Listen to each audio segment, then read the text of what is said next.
आम समस्त को गुगुनी बा मटर तरकारी बहुत भल लगे खाइबा पई। ସେଇଟା ବି ଆମେ ପ୍ରିଫର କରିଥାଉ ମାର୍କେଟ ର ଗୁଗୁନି ହେଇଥିବ, ବରା ସହିତ ହଉ ବା ଚକୁଳି ପିଠା ସହିତ ହଉ ବା ଉପମା ସହିତ ହଉ, ମାର୍କେଟ ର ଗୁଗୁନି ଖାଇବାକୁ ସମସ୍ତେ ପସନ୍ଦ କରନ୍ତି। କିନ୍ତୁ ଘରେ ଯଦି ସେଇ ମାର୍କେଟ ଷ୍ଟାଇଲ ଆମେ ବନେଇବା ତାହେଲେ ଘରେ ବି ସେ ସ୍ୱାଦ ପାଇପାରିବା। ତ ଚାଲନ୍ତୁ ଆଜି ମୋ ଷ୍ଟାଇଲରେ ଥରେ ବନାନ୍ତୁ ମାର୍କେଟ ର ଟେଷ୍ଟ ଭଳି ଗୁଗୁନି, ଆଉ ସେଇଟା ବି ଚକୁଳି ପିଠା ହଉ ଉପମା ହଉ ବରା ହଉ ତା ସହିତ ଖାଇପାରିବା। ଆପଣ ମାନଙ୍କୁ ମୋ ଚ୍ୟାନେଲ କୁ ସ୍ୱାଗତ। ନୂଆ କରି ଦେଖୁଥିଲେ ନିହାତି ଭାବରେ लाइक करिवे, शेयर करिवे और सब्सक्राइब करिवे और आपनकर कमेंट निहाती देबे।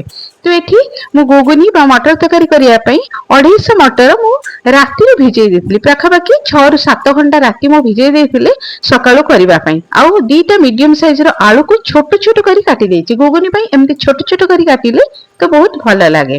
तो प्रथमे कोन करिवा ना कुकर रे किछि पानी नेकी मटर को भलो भाबरे धोई के रखी के दे देबा। तापरे आलू को एबे हमें दे देबा।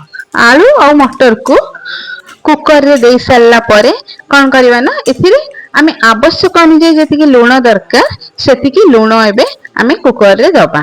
लूण आउ टिके हळदी आवश्यक अनुसार जति हळदी मु लूण हळदी देकी प्रथमे मु सिजेई देची। लूण हळदी देकी सिजेई दबा प्रथमे, तापरे आमे मसाला पई रेडी करबा। पाखापाखि मु जेहेतु एटा राती बतुरे देथिली मटर, तो फास्ट हाई फ्लेम देकी मीडियम रे मो दीटा सीटी रे पाखापाखि मटर हो जाइतिला। मैक्सिमम 3टा सीटी रे हो जाइते। तो मसला पई देखंतु एठी मु नेची दीटा बड़ पियाज छोट छोट करके काटी देची, अदा आउ रसुण नेची, आउ टमाटो गोटे नेची, कंचा लंका दीटा नेची। मु रसुण अदा को एठी छेचा मसला करिची। छेचा मसला रो टेस्ट एटा ना बहुत भलो लागिते। आपण जते बाटी के करंतु छेचा मसला रो टेस्ट एटा गुगुन रे बहुत भलो लागिते। तो पियाज को काटी के रखी देची, बाकी अदा रसुण कंचा लंका को मोइठी छेची देची। देखंतु एठी मोर मटर पूरा सिजी जाईची। मोइठी देखाई दोची आपन को मटर केमती सिजी जाईची। पूरा भलो भाबरे मटर सिजी जाईची। मटर को एई भली सिजिले तो भलो लागे। मटर जे टिके भलो के सिजी थिबो ताहाले गुगुन रो टेस्ट रा भलो आसीबो आ टिके गाढ़ भी रहिबो। गोटा गोटे रहिले एते भलो लागेनी। तो मटर टिके सिजी थिबा दरकार। तो एबे हमें गैस रे बसेबा कढ़ई देबा 2 रु 3 चमच तेल। मु बेसी तेल एठी व्यवहार करनी, 3 चमच तेल देइची आउ टिके देइची चीनी। चीनी दे सला परे एबे देबी गोटे तेज पत्र। ते चीनी टिके भलो भाबरे तेल रे मिसी गला परे मु जो काटी के रखी दिबे पियाज, एबे पियाज को हमें दे दबा। पियाज को टिके भलो भाबरे भाजीबे जेमती टिके कलर भलो के आसीबो, गोल्डन कलर। तो कलर भलो के आसिला परे एबे दे दबा हमें टमाटो।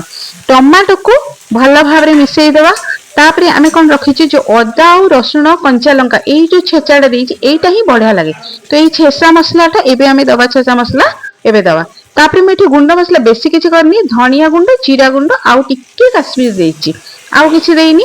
एतिकी देइकी ताको भलो भाबरे मसला को कसिबा। मसला को जते भलो भाबरे कसिबे तो तरकारी रो टेस्ट सेते भलो आस्ते। तो मसला ए भली कसिबा जेमति जते तेल छाडी जिवो सेते बेला हमर मसला कसा पाखापाखि हो जाइबो। एबे मु कोन करला जे कस्तूरी मेथी एबे देई देली मसला रे। मसला को 5 रु 7 मिनिट भलो भाबरे कसी देबा। छेचा मसला रे भी बेसी समय कसिबा को लागेनी। हम जदी बट्टा मसला देइथिबा तो बहुत समय लागिबो। छेचा मसला रे बेसी समय लागेनी कसिया पई। मसला देखंतु प्राय मोर हेई गलानी, तेल बाहरी गलानी। एबे कोन करिवि से मसला को मु आनी के से जो मटर को सिजी के रखितली कुकर रे ता ऊपर मु एबे मसला को ढाली देकी आउ 5-7 मिनिट फुटेई देबी। भलो भाबरे मिसेई देबी। पानी मोर पूरा परफेक्टली मु देइथिली। तो एबे देखंतु भलो भाबरे आउ 5-7 मिनिट फुटेई दे सला परे मोर प्रस्तुत हो जाईची एमती मटर तरकारी बा गुगुनी।